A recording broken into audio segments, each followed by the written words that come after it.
miscarriage this year, and I think we should talk about it. Why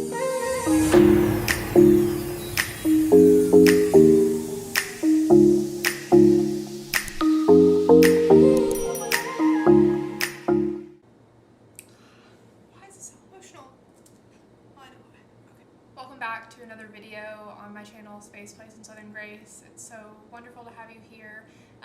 I wish I was sharing a better topic today, but I think it's really important to discuss and something that I've wanted to talk about here for a long time. This summer, I experienced a miscarriage. So in making this video, I want to make it clear that in no way is this medical advice. I'm not a doctor. Nothing I'm saying here is indicative of anyone else's experience with miscarriage, child loss, infertility. Just here to share my story. I hope that I feel a little bit relieved in sharing and getting it out there in a succinct way, and if somebody takes something from it, I think that's great too. Okay, so I made some notes on my phone because I wanted to think through this in a very constructive way, and I didn't want to ramble, so hopefully this makes sense. But I want to start at the beginning, and I want to go through everything I experienced. It might get a little bit graphic at times because I do want to share the details of what I went through. So if that's not for you and you're not a place to watch this, that's okay. We'll see you in the next one. Long story short, leading up to now, my husband and I had been trying to conceive for almost a year prior to getting pregnant the first time. Yeah. So I feel like it's important to share that I am pregnant now with a healthy pregnancy, which I'm going to talk about in a different video. I thought that I would make this video before I was pregnant again, and that didn't happen. I wasn't ready. So I don't want it to come across as though I feel like I can only talk about it because I have a healthy pregnancy now, but I wasn't ready. It's been over 7 months and I just now want to talk about it. So because we were approaching the 1-year mark in trying to conceive, we were starting to consider if we should do some kind of fertility testing or really explore all of the options that are out there to figure out if there was an issue with one or both of us in our ability to conceive and our individual fertility journey. I think it was about early summer, I out of nowhere was at lunch with my sisters and I got very sick to the point where I was convinced that I had gotten the stomach flu or food poisoning that day. I came home from lunch and I vomited for hours into the night. The next 3 days continued with incessant vomiting, out of control weakness, and inability to keep down any kind of food or liquid. I could barely stomach water at that point. I knew the timing was right, that I could be pregnant, but I had reached a point where I was becoming so dehydrated and so weak that I knew I needed to go to the hospital to consider IV fluids because nothing was working at home to help me feel better. I didn't want to find out that I was pregnant in the emergency room if I was, so I took a home pregnancy test that was negative. When I went to the emergency room, I received fluids. They did a urine test. They did not do blood work, but did not show pregnancy, just showed I was severely dehydrated, gave me fluids and additional nausea medication that helped me feel a little bit better and able to work the next day. As I moved through the rest of the week, I realized that I was still extremely sick, nauseated all the time, and still vomited more even though it was more controlled than it was in the beginning. I decided to take another pregnancy test. I think it had been a week and a few days since I had been vomiting or feeling extremely sick, and I would have been a little over 10 days late at that point from my expected period, but my periods had been extremely regular overall since going off birth control, so I really didn't know what to expect and didn't think anything of it, considering I had not used any kind of contraception in over a year. I took the test and saw that it was positive immediately, which brought on extreme confusion first because I knew that I was sick and had tested negative a few days prior, even though I was technically already late for my period. My husband immediately went to the convenience store, bought I think a dozen pregnancy tests. The lines were very, very faint, but as the day passed and I spaced out the test, I noticed that there was increasing darkness in the lines on the test, and then we eventually took a digital test that immediately read, yes, you're pregnant. That same night of the morning that I received my first positive test, I noticed I started spotting and cramping very rapidly. It was very intense. I tried to ignore it because I knew that there was nothing I was going to be able to do at night, and I hadn't been able to see a doctor or anything at that point in time.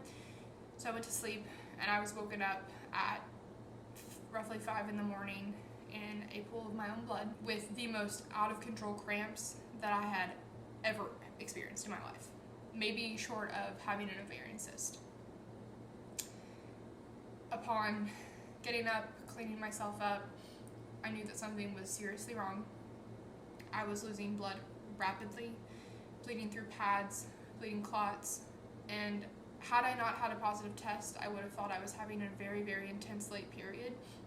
But I had 10 plus positive tests at this point, knowing in fact that it wasn't just a fluke, and that multiple tests across different boxes and batches and brands had said, yes, you're in fact pregnant. I decided that I was going to go to the ER because I didn't know what else to do to test myself at home, the viability of the pregnancy. There was no way I was going to get into my OB at this point because I didn't have established care, because I hadn't yet been pregnant for more than 24 hours. So I went to a local emergency room, and I was seen right away, and a blood test confirmed that my HCG was very low and declining, and that I was not currently pregnant, which was very confusing to hear after having multiple positive tests less than 24 hours before.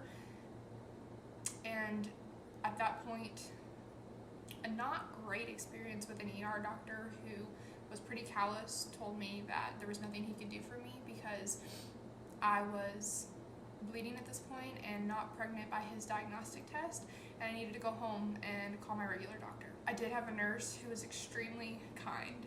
She gave me the paperwork about menstrual periods and bleeding that the doctor had printed out for me and said that I was required to take home by law, and said, I know what you're going through, and I've been there before.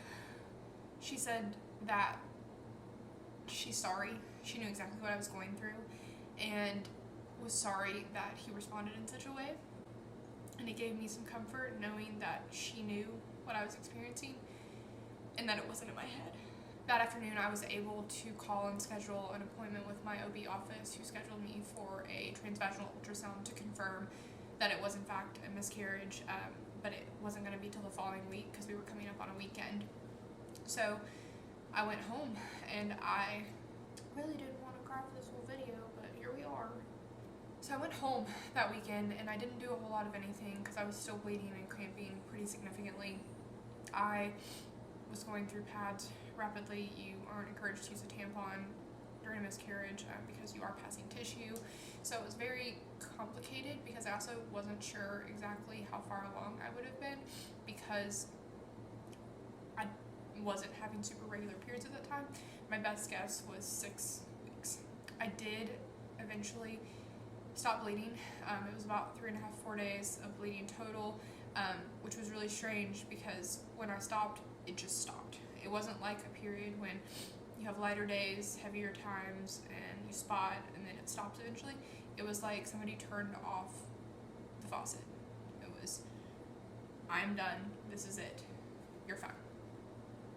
The following week, I went to my ultrasound, in which the OB did confirm that I had had a miscarriage, and that thankfully I had been able to pass most or all of the tissue naturally, and therefore was not going to need additional medication or a DNC procedure because of how early it was, which was some comfort to me just because there was a lot of physical and emotional trauma attached to that, and I really wasn't looking forward to prolonging that through a procedure.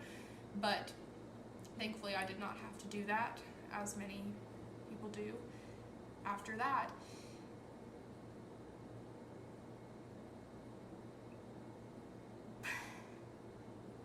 There's no handbook, you know? It's extremely hard to know how to feel, who to tell, what kind of support to get, because, oh my God, the internet is just full of opinions and advice and things that aren't extremely helpful. I wasn't extremely open online right away about my miscarriage because I wasn't ready to share with the public, but I was pretty candid with people in my life and in person because I think it's important to talk about. I only knew one person well enough to call them about my experience with the miscarriage and knowing that they had experienced the same thing.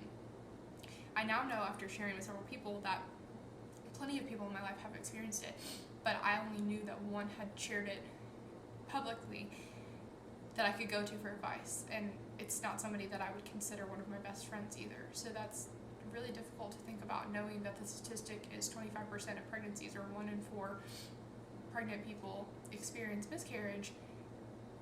I'm sure we all know more than we think. That's kind of the nitty-gritty of what happened, the very physical timeline of what we went through, but I think it's important to share about how it affected me after and how it affected me in my current pregnancy. In ways, I was less scared when I became pregnant again, because I had gone through it and I knew my body was capable of becoming pregnant, which is a silver lining when there isn't really one. I had a ton of fear and anxiety at the beginning of my current pregnancy because of fear of miscarriage and not knowing how high risk I was, or what level of risk I was at for miscarriage, because we weren't sure what caused it. There was no diagnostic testing done, and there wasn't significant tissue left to test to know if there had been an abnormality or a fertility issue with one of us that caused the miscarriage. So we wouldn't know. We would never know what caused it. My doctor told me that the insurance I have typically does not cover or encourage testing for miscarriage until you've experienced 3 consecutively. That's a hard number to hear. I spent the first trimester of my pregnancy holding my breath, sharing appropriately with people around me, with cautious optimism, because I was hopeful and excited but scared. I bought this journal. I think I was 6 or 7 weeks pregnant. I had just found out. I thought there was nothing more beautiful in Target, of course, Target, than this journal, which had sections to write in and bulleted lists, and a rainbow on the cover, to be a pregnancy journal for me. But if you take a look, not written a single thing in it. I am over halfway through my pregnancy, and I have not been able to bring myself to write about my current pregnancy out of fear of loss.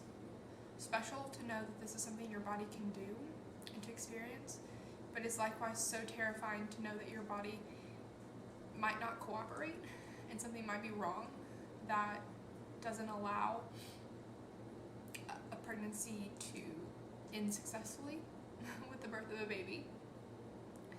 And I've spent a lot of time the last year reflecting on this whole process and about how I can help anyone in my life who might be going through this or experiencing the fear of early pregnancy and the unknowns of what accompanies the fact that 1 in 4 pregnancies do end in miscarriage earlier than 10 weeks.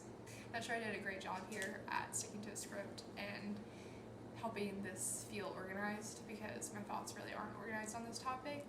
As you can see, I'm still processing. I don't think it's something that will perhaps affect me daily emotionally for the rest of my life, but it's something that will always be a part of me. The 2 things that, if I could share any type of advice for what it's worth, again, very situational, very dependent on your personal experience, but the 2 things for me was, 1, understanding that a miscarriage is a pregnancy, and that all of your medical providers, healthcare team, do need to be informed of that. I can't tell you the number of times on healthcare forms, medical paperwork up to this point, including my current pregnancy in my OB's office, the number of times I've had to put that I've had 2 pregnancies. And that's hard to believe, because the other one was so brief.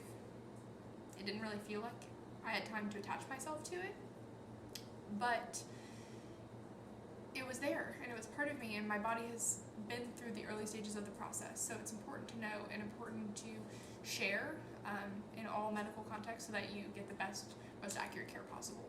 Second, one of the most traumatic experiences of the entire miscarriage process for me wasn't the physical things that happened with the loss, but more so what happened after, when I went to get my ultrasound.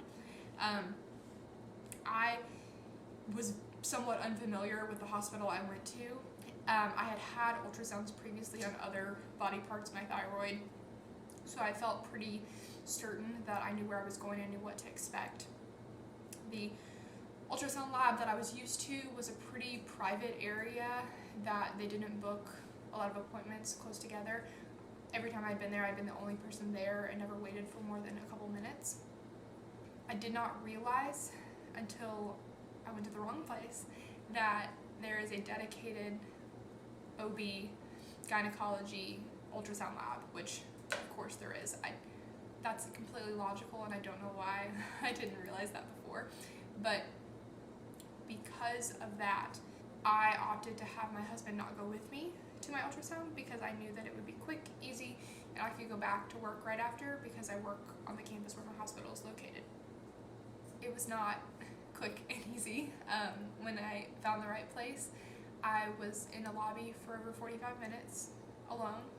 The lobby was completely full of other happy pregnant people, happy couples, celebrating their pregnancies, and I'm truly happy for them, and watching them come out of their 20-week sex scans and shouting with excitement at the receptionist that it's a girl or it's a boy, and saying that, you know, they never expected it or they totally knew, and there I was alone, praying nobody talked to me.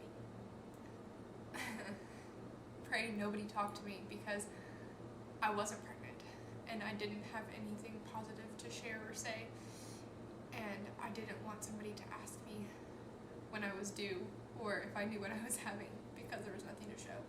And that was the hardest part for me because I wasn't prepared. And the literature and communication around that appointment when it's something you never experienced is not robust enough for somebody experiencing a first-time loss. My healthcare network could do a better job of, and I hope that if you have experienced or may experience in the future a similar situation, that you feel supported and are provided ample information, and that you are not put in a setting that feels overwhelmingly against you, because that's where I was. Whew, okay. That was heavy. Wow. I cried more than I thought I would. I'm glad I did it. If you made it this far, thank you for watching. Thank you for listening to my story. I really hope that this video reaches somebody who hasn't processed their loss yet, and know that it's okay for however long it takes, whatever you need to do to feel at peace with your situation. I'll be thinking of you, and I hope to see you in the next one. Take care.